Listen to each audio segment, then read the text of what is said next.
Welcome to Richplanet TV. I'm Richard D. Hall, and today I'm in Ireland. I finished my speaking tour in Ireland on Saturday, the 2nd of June, and it's now the 4th of June, and I've extended my trip because MUAD DIB very kindly asked me if I would come and see him on Sunday, and we spent some time together and we watched 7/7 Ripple Effect 2.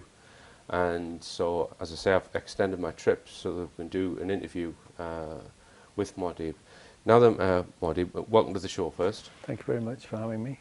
And if we take your life from the London bombings of 2005, because that is an event which has effectively changed your life. Mm-hmm. They occurred in July 2005, and you made a film giving your account of what you think occurred in. You brought that film out in November 2007. Correct. Which got some very good responses. You exposed a lot of the lies that the government have been spinning, mm-hmm. and basically prove that, and it's been proved in other films and in other research, that the alleged bombers were completely innocent and were patsies set up to take part in a terrorist training exercise. And the film has had, I think, according to Alex Jones, millions of views online. Mm-hmm. Now, tell us about this Kingston trial. We'll briefly go through the history of what has happened to you to bring you to this June 2012. What happened? There was a trial where they were trying to convict some friends of these alleged bombers. Yeah. Okay. That's right. If you take it from there, briefly, what you did when you found out the information in that trial. Yeah, there were three friends of the alleged four bombers, excuse me, and they were put on trial for, they were accused of doing a hostile reconnaissance work in preparation for the other four to carry out the bombings of 7/7, 2005. And they were put on trial in Kingston Crown Court in 2008. Mm-hmm. And it was reported in the media that the judge had, in jury selection, had said to the prospective jurors, out of whom they were going to pick 12, that of course they know that Mohammed Siddiqui Khan, Shahzad Tanweer, Jermaine Lindsay and Hasib Hussain carried out these attacks. And it's outrageous for him to do that, because they were never tried in a court. There has been no proper inquiry into it. There is no proof mm-hmm. that would stand up in court that could convict them of that. So with the presumption of innocence that we've always had in English law, it was outrageous for the judge to make that claim. And he was already poisoning the minds of the prospective jurors before they were even selected. Mm-hmm. So you tried to introduce some evidence that you had discovered in your mm-hmm. film by sending that to the judge and the jury foreman. Yeah, well, it gets worse than that, because Neil Flewitt, QC, the prosecutor, on the first day of the trial, after the jury had been selected, lied to the jury and told them that there was no doubt and no dispute that Mohammed Siddiqui Khan, Shahzad Tanweer, Jermaine Lindsay and Hasib Hussain had carried out the attacks. And no doubt, I mean, millions of people doubt that they carried it out. I had made my film and it had been released into the public domain 6 months prior to him making that statement. Okay, and my film, to every open-minded person, my film proves that they were innocent. So him saying there was no doubt, no dispute that they carried out, it was an absolute lie. So he was lying to the jury. The judge had already poisoned them, and then the QC on the first day of the trial was committing perjury. And effectively they were trying to pervert the course of justice. Okay, now after that, the BBC were asking you to take part in their Conspiracy Files programme. 7/7, yes. Conspiracy Files 7/7. You gave them conditions for appearing in their documentary about 7/7. Yes. Just spell out what those conditions were. I agreed to take part in their programme with two conditions. The first condition was that they would show my film unedited, the film 7/7 Ripple Effect, unedited on primetime television. Okay, and the second condition that I gave them was that I would have final editing rights on their Conspiracy Files 7/7 program before it went out, because I don't trust the BBC. Yeah, and a lot of people don't. Yeah. Now, once you'd said, these are my conditions, and they obviously weren't happy with that, they wouldn't agree to that. No, they refused to agree. They then actually came over to Ireland Yes. to try and get you on camera to, Yeah. to basically try and debunk you. And we'll just take a look at the clip when they've approached you in Ireland. Ireland. The search for the man behind 7/7 Ripple Effect has brought us here. From the town of Kells, MUAD DIB has waged a propaganda war to win Britain over to his distorted vision of reality. We can reveal MUAD DIB is John Hill from Sheffield. John Hill, BBC Conspiracy Files. Can I ask you why you've made a film accusing innocent people of mass murder on 7/7 with no evidence at all? Can I ask you why you're ignoring the huge weight of evidence against the 4 men blamed for the 7/7 bombings? You have made a film which is damaging trust in the British government and is undermining community cohesion in Britain. Is that your intention, Mr. Hill? Mr. Hill, why do you hide behind the name MUAD DIB? Taking his name from a science fiction film, MUAD DIB, John Hill believes the Ark of the Covenant is buried nearby under the hill of Tara. Okay, so that's the BBC tactics at work there. And, Yeah, despicable. Despicable. Now, can I just point out why I didn't answer them on camera when they tried to trap me? yeah, First of all, the questions that they asked were beneath contempt, and absolutely evil, loaded questions, and there is no way that, you know, I treated them with the contempt that they deserved. I ignored them and walked past them. But the other reason also was the fact that I had categorically refused to cooperate with them because they would not meet my conditions. So that is why I walked through them and didn't answer any of the questions, because I'd already told them months in advance that unless they met my conditions, I would not take part in their program. And then they, against my wishes, they had come to Ireland and they had stalked everything. Well, actually, I've come to Ireland to stalk MUAD DIB, so here's my version of the hit piece. The search for the man behind 7/7 Ripple Effect has brought us here, to the town of Kells. So we're going to do exactly what the BBC did. We're going to wait outside his house until he comes out the door, and then we're going to pounce on him.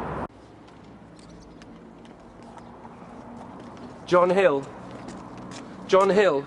Richplanet Conspiracy Files. Can I ask why you have made a film accusing guilty people of mass murder on 7/7 with lots of evidence? Can I ask why you have highlighted the huge weight of evidence that proves the 4 men blamed for the 7/7 bombings were innocent? You have made a film which is damaging what little trust is left in the British government and is promoting community cohesion in Britain. Is that your intention, Mr. Hill? Yes. So I hope that's illustrated to people just how despicable their behaviour was.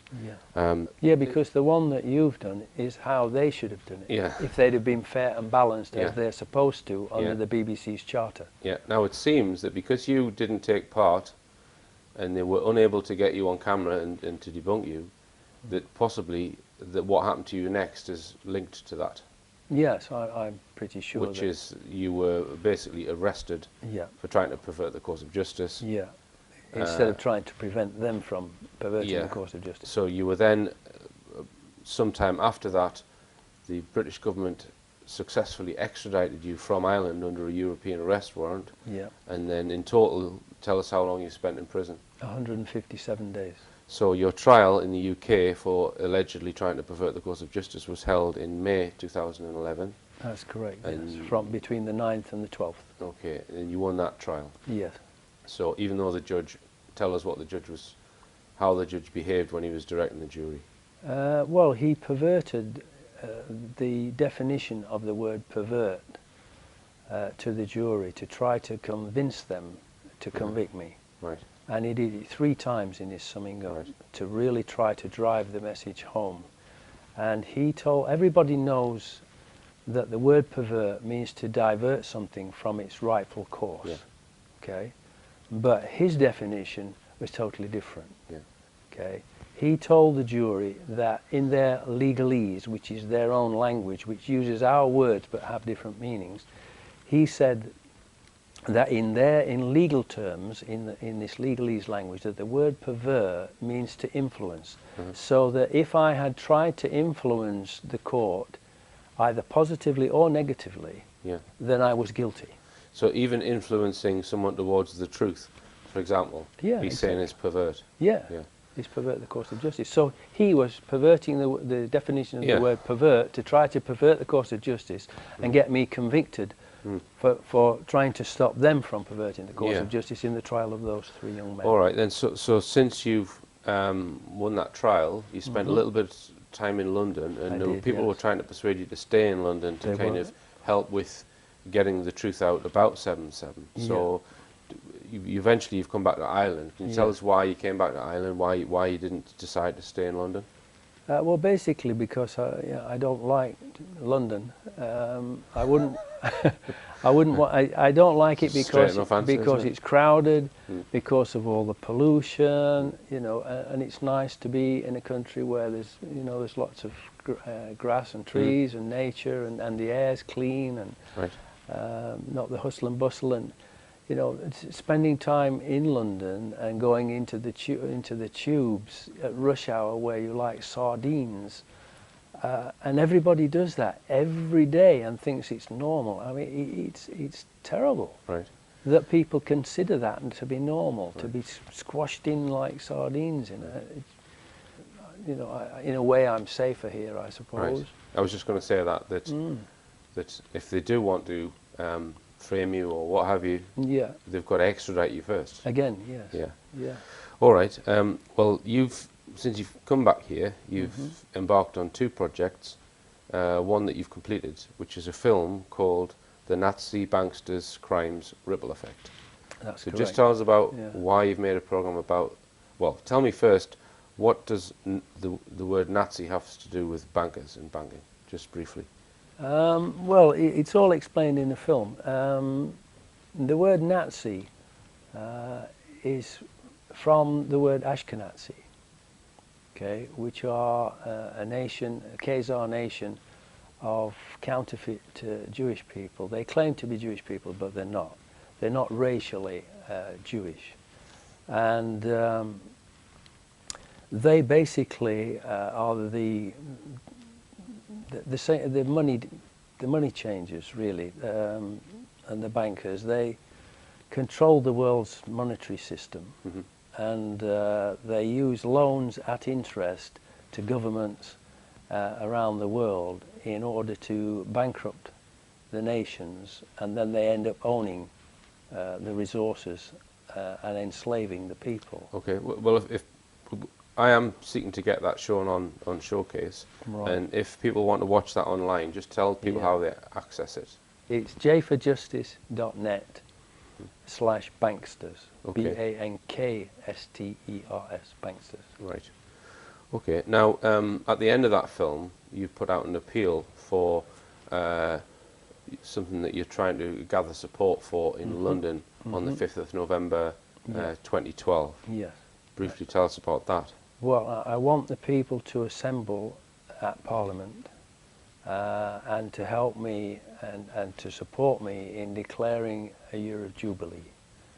The proper Jubilee, not this fraudulent diamond Jubilee of the fraudulent Queen, so-called Queen.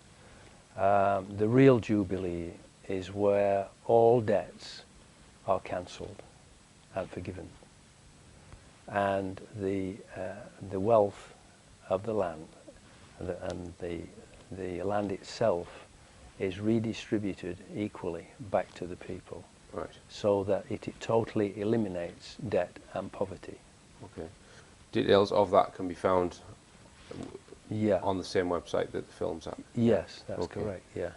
Right. Okay. Now we sat and watched your other film, Ripple Effect 2, Yeah. yesterday, and for people who have seen Ripple Effect 1, it's basically an extension of Ripple Effect 1, isn't it? So Yeah, 7/7 Ripple Effect, which seeks to show what happened on 7/7, that it's an inside job, etc. yeah. And there are various pieces of evidence which are smoking guns pointing to this. So tell us about the new information that's in the film that wasn't in the original 7/7 Ripple Effect. Well, a lot more information has come out since then, including came out at the sham inquest that was held by Lady Injustice Hallett. Lady Injustice Hallett. Yes, Injustice Hallett, yeah. Because they never looked into who carried out the attacks. It was a given that they, at the beginning of the trial, that the 4 alleged bombers were, again, without having been found guilty in a court of law, being found guilty by the media, that they, you know, she said that they were guilty, so they weren't going to look into that. So that was a grave injustice to begin with. And then in that there was lots of more evidence that came out, and I know that you revealed some of it with Nicholas Collerstrom, Okay. who's an impeccable researcher.